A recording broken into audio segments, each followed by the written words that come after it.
नमस्कार मित्रों।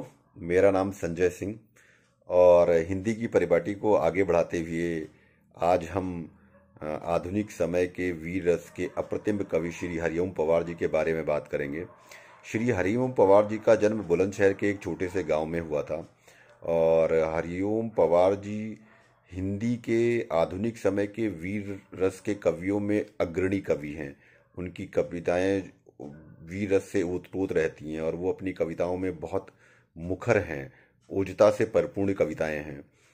तो वो जो कविताएं हैं उनमें से एक कविता, जो एक छोटी सी कविता उनकी लिखी हुई है और बहुत ही सुंदर कविता है, आपको आनंद आएगा। वो कविता मैं इसमें शेयर करूंगा, जिस कविता का शीर्षक है चंद्रशेखर आज़ाद का जीवन परिचय।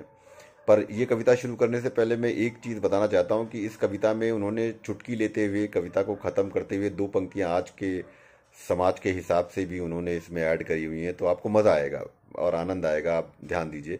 तो कविता शुरू करते हैं। महायज्ञ का नायक शेखर गौरव भारत भू का है, जिसका भारत की जनता से रिश्ता आज लहू का है, जिसके जीवन की शैली ने हिम्मत को परिभाषा दी, जिसके पिस्टल की गोली ने इंकलाब को भाषा दी, जिसने धरा गुलामी वाली क्रांति निकेतन कर डाली, आजादी के हवन कुंड में अग्नि चेतना कर डाली, जिसको खूनी मेहंदी से भी देह रचाना आता था, आजादी का योद्धा केवल नमक चबेना खाता था, आजादी का योद्धा केवल नमक चबेना खाता था। तो इसी कविता को आगे बढ़ाते हुए उन्होंने चुटकी ली और चुटकी लेते हुए आज के जननायक नेताओं के हिसाब से उन्होंने दो पंक्तियां ऐड करी हैं इस कविता में। तो वो कुछ इस तरह से हैं, आप ध्यान दीजिएगा। अब तो नेता पर्वत सड़कें नहरों को खा जाते हैं। ध्यान दीजिएगा। अब तो नेता पर्वत सड़कें नहरों को खा जाते हैं, नए जिलों के शिलान्यास में शहरों को खा जाते हैं।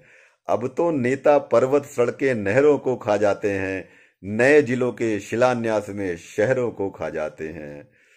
तो मित्र, ये कविता थी।